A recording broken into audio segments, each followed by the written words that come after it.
बिहार के मुख्यमंत्री नीतीश कुमार ने एक बार फिर से विशेष राज्य का राग अलापा है। उन्होंने कहा कि पटना और दिल्ली में रैली कर केंद्र सरकार को हमले संदेश दे दिया है। इस बाबत केंद्र ने एक विशेषज्ञ कमेटी भी बनाई है जिसकी सिफारिश का इंतजार है।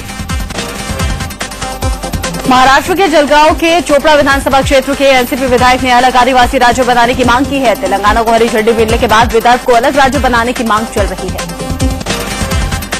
पश्चिम बंगाल की मुख्यमंत्री ममता बनर्जी के अल्टीमेटम के आगे गोरखा जनमुक्ति मोर्चा झुकने को तैयार नहीं। ममता बनर्जी ने 72 घंटे का अल्टीमेटम दे रखा है।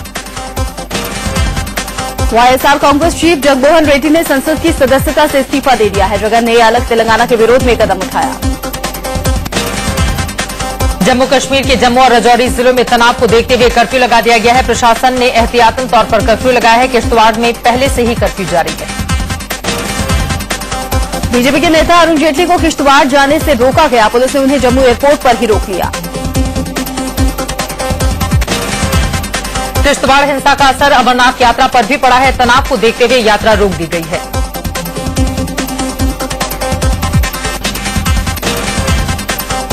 असम में डीजीपी जयंत नारायण चौधरी ने कोकराझार जिले का दौरा किया। कोकराझार पहुंचकर डीजीपी ने पुलिस अधिकारियों के साथ मीटिंग की और जिले के ताजा हालात का जायजा लिया।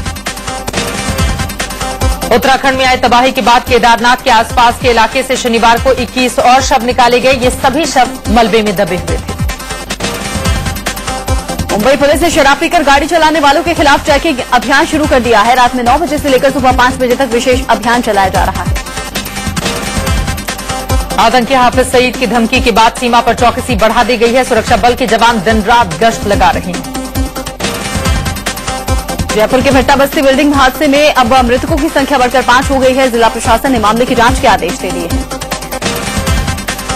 आगरा की एक जूता फैक्ट्री में भीषण आग लगने से लाखों का सामान जलकर खाक हो गया। बताया जा रहा है शॉर्ट सर्किट की वजह से यह आग लगी।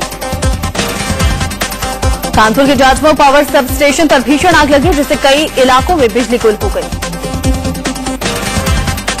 यूपी के कासगंज में 2 युवकों का शव मिलने से इलाके में हड़कंप मच गया। दोनों के शव एक ही कमरे से मिले हैं। एक का शव पंखे से लटकता हुआ मिला तो दूसरे की लाश बिस्तर पर पड़ी हुई थी। पुलिस पूरे मामले की तफ्तीश कर रही है। अजमेर पुलिस ने चोरी के आरोप में 9 महिलाओं को गिरफ्तार कर लिया है। इनके पास से चोरी के कई मोबाइल और दूसरे सामान बरामद किए गए हैं। यूपी पुलिस की गुंडागर्दी एक बार फिर सामने आई है। बहराइच में पुलिस के जवानों ने सिनेमा हॉल में तोड़फोड़ की, साथ ही सिनेमा हॉल के कर्मचारियों के साथ पिटाई भी। बिहार के नवादा में खाना खाने को झगड़े को लेकर 2 गुटों में हिंसक झड़प हो गई। मामला इतना बढ़ गया कि लोग हंगामा और आगजनी पर उतर आए। नवादा में खाना खाने को लेकर शुरू हुआ ये झगड़ा इतना बढ़ गया कि हालात को काबू में करने के लिए पुलिस को फोर्स तक बुलानी पड़ गई। यूपी के वाराणसी में लालजी नामक शख्स पर 1 साल में 2 बार जानलेवा हमला हुआ है। अपराधियों ने लालजी को गोली मारी।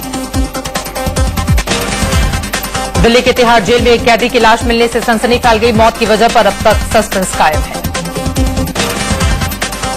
नोएडा सेक्टर 22 के चौड़ा गांव में एक महिला को चाकू से गोदकर हत्या कर दी गई। वारदात के वक्त महिला घर में अकेली थी। दिल्ली के त्रिलोकपुर इलाके में प्रेम प्रसंग की वजह से एक लड़के को चाकू मारकर घायल कर दिया गया। 22 साल के सुजीत के घर वालों ने उसकी प्रेमिका के भाइयों पर हमला का आरोप लगाया है। गुड़गांव में बदमाशों ने संदीप कटारिया नाम के एक शख्स पर जानलेवा हमला किया। बदमाशों की गोली से कटारिया गंभीर रूप से जख्मी हो गए। गाजियाबाद में 20 जुलाई को हुए वुडलैंड कंपनी के डिप्टी मैनेजर की हत्या के मामले में पुलिस ने 2 आरोपियों को गिरफ्तार किया है।